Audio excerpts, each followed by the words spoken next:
Hi అండి, మీరు చూస్తున్నారు ప్రశాంత్ కిచెన్ అండ్ ప్లాంట్స్ అండి. ఈరోజు మనం ఇంట్లోనే గుల్ల మైసూర్ పాకు తయారు చేసుకోవటం ఎలాగో చూద్దామండి మన వీడియోలోన. లడ్డూలో వేస్తాం కదా, కొంచెం తినే కర్పూరం వేసానండి నేనైతే. ఈసారి ఆ ఫ్లేవర్తో తయారు చేయాలనుకుంటున్నాను. మరి ఈ మైసూర్ పాకు, గుల్ల మైసూర్ పాకు చూసారు, అసలు నోట్లో వేసుకుంటే కరిగిపోయేటట్టుగా అసలు ఎంత బాగుందో చూసారండి. ఈ మైసూర్ పాకుని మన ఇంట్లోనే తయారు చేసుకోవటం ఎలాగో చూద్దామండి. గుల్ల మైసూర్ పాకుకి కావాల్సినవండి, శనగపిండి అయితే నేను ఒక కప్పు తీసుకుంటున్నాను. జల్లించుకోవడానికి దీంట్లో వేసుకుంటున్నాను. మనం ఏ కప్పుతో అయితే శనగపిండి తీసుకున్నామో అదే కప్పుతో అండి 2 కప్పులు పంచదార తీసుకున్నాము.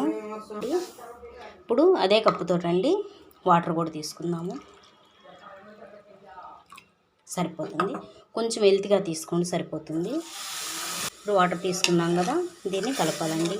కరిగే వరకు చక్కగా కలుపుతూ ఉండాలండి, గడ్డ అవ్వకుండా. ఈలోపండి మనం శనగపిండి తీసుకుందాం కదా, ఈ శనగపిండి అండి ఇలా జల్లించుకుంటే ఉండలేమి లేకుండా మనకి కలుపుకునేటప్పుడు ఈజీగా ఉంటుంది అన్నమాట.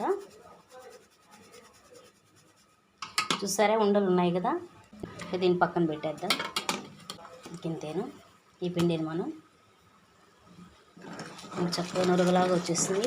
ఈ పాకం వచ్చేలోపు ఈలోపు పక్కన స్టవ్ మీద ఇంకొక గిన్నె మరి పెట్టేసి ఇంట్లో వెలిగించేసేసి స్టవ్ 2 కప్పులు తీసుకోండి ఆయిల్. మనం ఏ కప్పుతో అయితే శనగపిండి తీసుకున్నామో అదే కప్పుతో అండి 2 కప్పులు ఆయిల్ తీసుకోండి, సరిపోతుంది. ఒకవేళ నెయ్యి ఉన్న వాళ్ళు నెయ్యి తీసుకున్నా ఇబ్బంది ఏం లేదండి, నెయ్యి తీసుకోండి. ఇప్పుడు పాకం చూద్దామండి.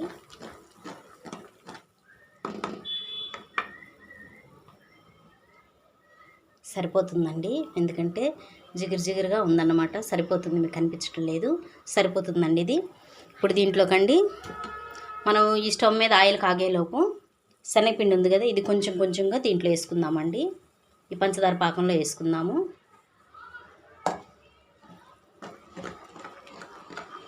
చాలా ఈజీ అండి, ఎప్పుడు చేయని వాళ్ళు కూడా చేసుకోవచ్చు. నేను చాలాసార్లు చేశానండి. ఈసారి అయితే మీకు వేరే ఫ్లేవర్లో చూపిస్తున్నాను. మందపాటి గిన్నె తీసుకోండి, మనం ఆడకుండా చక్కగా బాగుంటుంది.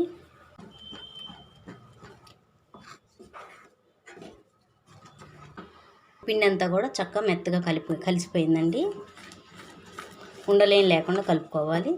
ఇప్పుడు పక్క స్టవ్ మీద వేడెక్కిన ఆయిల్ అండి, పక్క స్టవ్ మీద కూడా సిమ్లో పెట్టేసేయండి. ఇప్పుడు ఆయిల్ని కొంచెం కొంచెంగా ఒకేసారి తీసుకోవద్దండి ఎప్పుడైనా కానీ, ఇలా కొంచెం కొంచెంగా తీసుకుంటే బబుల్స్ వస్తూ ఉంటాయి.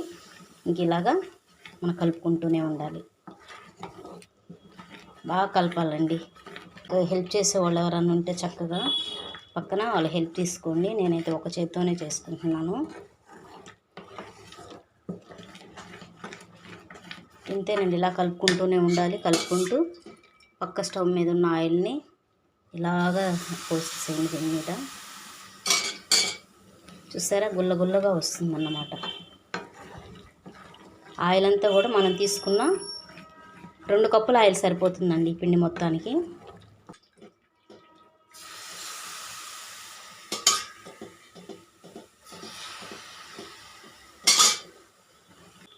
చూసారా, చక్కగా వచ్చేస్తుంది, క్షణాల్లో పాకం వచ్చేస్తుంది. ఇప్పుడు అండి ఇలా ఉడుకుతూ ఉండగానే మీరైతే యాలక్కాయలైనా తీసుకోండి, ఇంకే ఇలా చేయనా తీసుకుంటే తీసుకోండి, లేదంటే మామూలుగా వదిలేసినా పర్వాలేదు. నేనైతే ఇదిగోండి తినే కర్పూరం ఉంటుంది కదా, ఈ కర్పూరం తీసుకుంటున్నానండి. ఈసారి అయితే కొంచెం ఫ్లేవర్ బాగుంటుంది, లడ్డు స్మెల్ వస్తుందన్నమాట. అందుకే నేను తీసుకుంటున్నాను. లడ్డూని ఇష్టపడే వాళ్ళు తప్పకుండా ఈ ఫ్లేవర్ని ఇష్టపడతారండి. మన పాకం దగ్గర పడిపోవటానికి వచ్చింది, మనకు పాకం వచ్చేసిందండి. ఇక దీన్ని మనం స్టవ్ ఆపేసేసి ఇంకా ఇలా ఉండగానే ఈ పాకాన్ని మనం గడ్డ అయిపోతుందండి. అర్జెంటుగా దీన్ని పక్కగా తీసేసేసి ఇదిగోండి మనం ముందుగానే నెయ్యి పూసి పెట్టుకున్నానండి. నేనైతే కింద పెట్టి దీంట్లో వేసేసుకోవటమేను. నేను ముందుగానే ఇందాక మీరు చూపించలేదు, నెయ్యి పూసి పెట్టుకున్నాను ఈ దబరలో.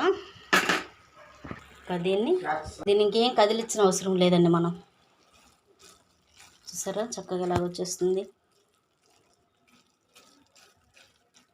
బుసబుస పొంగుతా రావాలన్నమాట. లాస్ట్లో ఆయిల్ మొత్తం కూడా కరెక్ట్గా సరిపోతుందండి. ఇది కలర్ కూడా మంచి కలర్ఫుల్గా వచ్చిందండి మైసూర్ పాక్ అయితే. దీన్ని చల్లారనిద్దాం మనం. ఇక ఇప్పుడు మైసూర్ పాక్ అండి కంప్లీట్గా చల్లారక ముందే మనం కట్ చేసుకుందామండి. ఎందుకంటే చల్లారిన తర్వాత మళ్ళీ కట్ చేయటం కుదరదు. అందుకని చక్కగా ఇలా కట్ చేసి పెట్టేసుకోండి.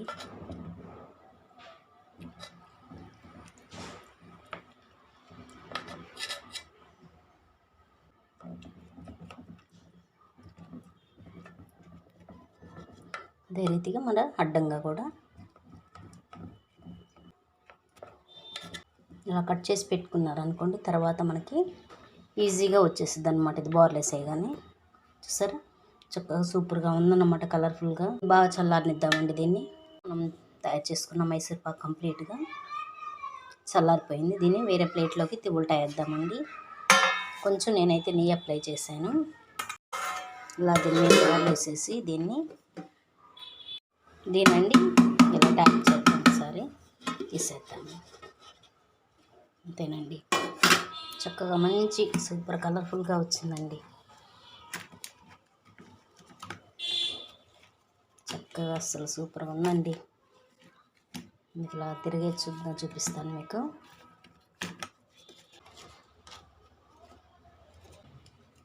చూసారండి అసలు లోపల కూడా మంచి కలర్ అండి. చూసారా, లోపల మనం కొంచెం సేపు బాగా ఉడకనిచ్చినట్టుగా వదిలేసామంటే ఆ దబరాలోన ఇది ఇలా కలర్ఫుల్గా వస్తుందన్నమాట. మంచి గుల్లగుల్లగా వస్తుందన్నమాట. చాలా చక్కగా ఉందండి. చూసారా, నాకు ఒక చేతితో కెమెరా, ఒక చేతితో ఇలా కాబట్టి చూపించడం కుదరటం లేదు. మనం బయట షాప్లో తెచ్చుకున్న దానికంటే కూడా ఇంకా టేస్ట్గా ఉంటుందండి ఇదైతే. చూసారా చక్కగా అసలు ఎంత బాగుంటుందో టేస్ట్ అయితే.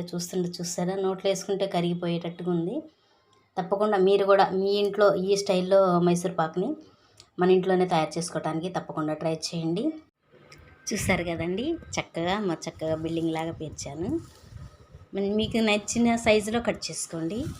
మైసూర్ పాక్ అయితే గుల్లగుల్లగా చూసారు అసలు ఎంత బాగుందండి. మంచి కలర్ఫుల్గా వచ్చింది. ఇంట్లోనే మరి లడ్డూలే వేసే ఆ చిన్న కొంచెం అండి చిదిమేయండి. అది ఏదంటే మరి కర్పూరం ఉంటుంది కదా, తినే కర్పూరం, లడ్డూలు వేసుకుంటాం మనం, అది వేయండి. చాలా బాగుంది, స్మెల్ అనేది చాలా బాగుందన్నమాట. అది తినే కర్పూరం చాలా బాగుంది.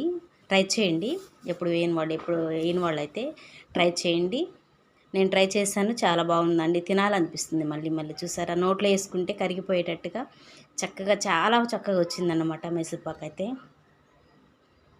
చూడండి, నిజంగా చాలా చక్కగా వచ్చిందండి. నిజంగా గుల్లగుల్లగా మైసూర్ పాక్ అయితే అసలు అంత బాగుంది అన్నమాట. ప్రతి పీస్ కూడా అండి నిజంగా అంత చక్కగా వచ్చింది. మీరు కూడా తప్పకుండా ట్రై చేయండి. నేనైతే ఆయిల్ గురించి చెప్పలేదండి. స్మెల్ వచ్చే ఆయిల్ లాంటివి తీసుకోబాకండి. ఎందుకంటే వేరుశనగ నూనె కానీ అలాంటిది ఏది తీసుకోబాకండి. నేనైతే రైస్ రిచ్ తీసుకున్నానండి. ఒకవేళ రైస్ రిచ్ లేకుండా సన్ఫ్లవర్ ఉంటే సన్ఫ్లవర్ ఆయిల్ కూడా తీసుకోండి, లేదంటే నెయ్యి ఉన్నా కానీ తీసుకోండి, అది కూడా చాలా బాగుంటుంది. నెయ్యి తీసుకున్నా కానీ ఇంకా బాగుంటుంది, ఎందుకంటే హెల్దీగా ఉంటారు ఇంట్లో వాళ్ళకే కాబట్టి చక్కగా చేసుకోవచ్చు. చూసారా, 1 కప్పేనండి నేను తీసుకుంది పిండి. చిన్న కప్పు, 1 కప్పుతోనే చూడండి ఎన్ని మైసూర్ పాకులు అయ్యాయో. చక్కగా ఎన్ని పీసెస్ అయ్యాయి అన్నమాట, చాలా పీసెస్ అయ్యాయి కదా. తప్పకుండా మీ ఇంట్లో కూడా మీరు తప్పకుండా ఈ స్టైల్లో ఇంట్లోనే మైసూర్ పాక్ తయారు చేసుకోవడానికి తప్పకుండా ట్రై చేయండి. మన ఛానల్ ఎవరైనా ఫస్ట్ టైం చూస్తున్న వాళ్ళైతే లైక్ చేసి మీ ఫ్రెండ్స్కి షేర్ చేసి మా ఛానల్ తప్పకుండా సబ్స్క్రైబ్ చేసి చివరిగా బెల్ సింబల్ నొక్కండి. Thank you.